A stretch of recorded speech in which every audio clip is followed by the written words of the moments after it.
Hello बच्चों, इस video में आप सभी का स्वागत है। और आज का हमारा पाठ है पाठ 11 पर्यायवाची शब्द, जिसे इंग्लिश में सिनोनिम्स भी कहते हैं। जब एक ही शब्द के और सारे शब्दों का एक ही अर्थ होता है, शब्द कई सारे होते हैं लेकिन उनका अर्थ एक ही होता है, ऐसे शब्दों को पर्यायवाची शब्द कहते हैं। जैसे कि आप देखेंगे कि ये एक फूल है, इसको हम कुसुम भी कहते हैं, सुमन भी कहते हैं, पुष्प भी कहते हैं और फूल भी कहते हैं। लेकिन इन सभी का अर्थ क्या है? इन सभी का अर्थ है फूल, यानी कि हम फूल को ही इन नामों से भी जानते हैं। तो ये सभी इसके पर्यायवाची नाम हो गए।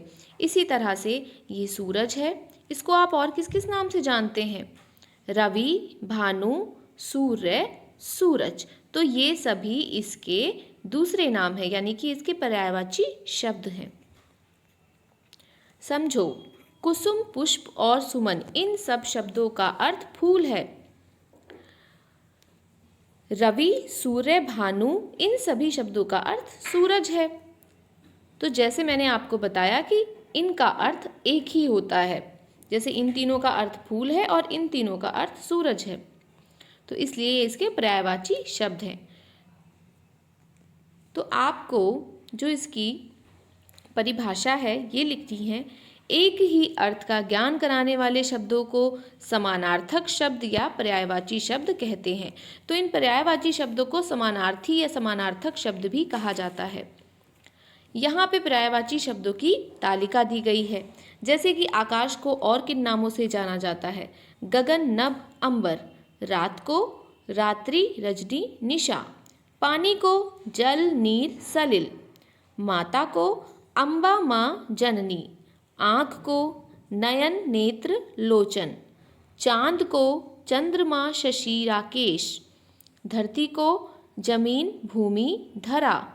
मनुष्य को आदमी, मनुज, नर। राजा को भूप, नृप, नरेश। और पुत्र को सुत, बेटा, तनय। पुत्री को सुता, बेटी, तनुजा। पेड़ को वृक्ष, तरु, पादप। पहाड़ को शैल, पर्वत, नग। मित्र को सखा, दोस्त, सहचर। आग को अनल, अग्नि, पावक। ईश्वर को भगवान, प्रभु, ईश। घोड़ा को अश्व, है, तुरंग। पक्षी को खग, विहग, पंछी। कमल को पंकज, अंबुज, जलज। सुबह को प्रातः, भोर, प्रभात। और ये ज़रूरी नहीं है कि सिर्फ इस शब्द के इतने ही पर्यायवाची हैं, इनके अलावा भी बहुत सारे हैं, लेकिन इस पाठ में आपको सिर्फ 3 दिए गए हैं, तो आपको अभी इतने ही करने हैं, लेकिन इसके अलावा भी इसके बहुत सारे पर्यायवाची हैं। तो अब हम इसका अभ्यास कार्य करेंगे। चित्र देखकर पर्यायवाची शब्द लिखो। तो हमने क्या पढ़ा कि ये क्या है? ये चांद है। चांद को और किन नामों से जाना जाता है? यहाँ पे 3 लाइनें दी गई हैं, तो आपको 3 पर्यायवाची लिखने हैं। हम देखते हैं कि चांद को हमने क्या पढ़ा था? चंद्रमा, शशि, राकेश। और आप ये भी लिख सकते हैं, क्योंकि वहाँ पर कोई नाम नहीं दिया हुआ है, तो हम इसको भी लिख सकते हैं। तो यहाँ पे लिखा जाएगा चांद, चंद्रमा, और आप राकेश भी लिख सकते हैं।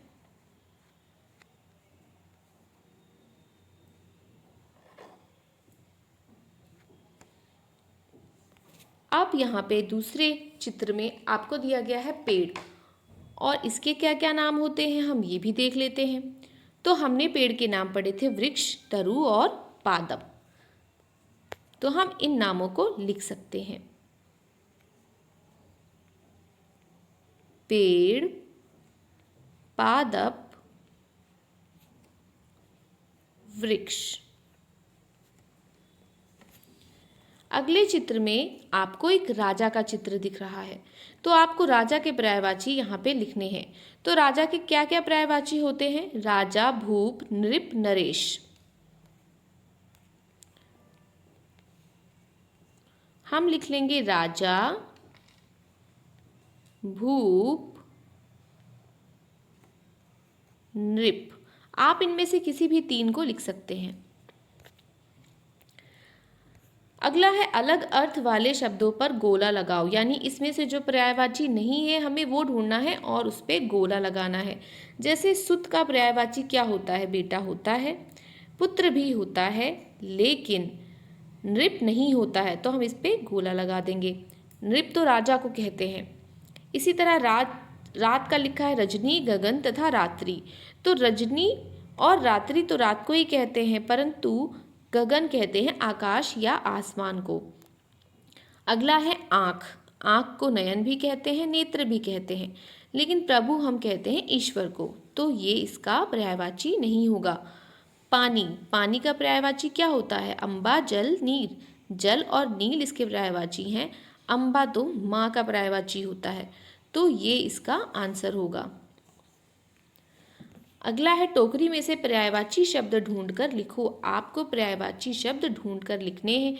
जैसे सुता, बेटी, पुत्री, ये एक ही पर्यायवाची शब्द हैं, तो इनको एक लाइन में लिखा गया है। इसी तरह से राजा के साथ आप क्या क्या लिख सकते हैं? राजा, भूप, नृप, इनको आप यहाँ लिख सकते हैं। इसी तरह से आप माता, माँ और अम्बा अगली लाइन में लिख सकते हैं।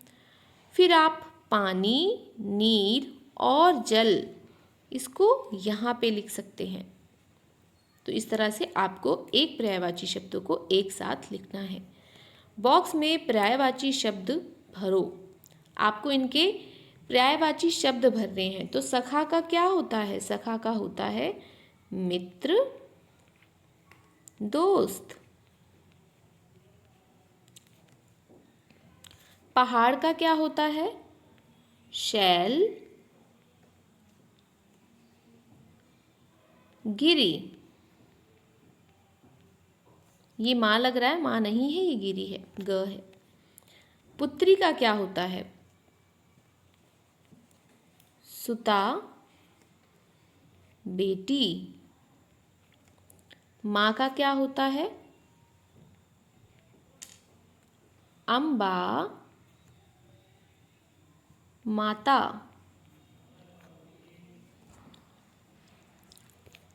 तो इस तरह से आपको इनको लिख लेना है। क्रियाकलाप में आपको क्या करना है? संचिका में चित्र चिपकाकर निम्नलिखित के दो दो पर्यायवाची शब्द लिखो।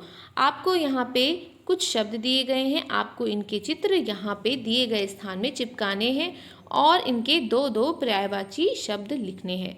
तो इस तरह से हमारा ये पाठ खत्म होता है और अब हम मिलेंगे अपनी अगली कक्षा में अगले पाठ के साथ।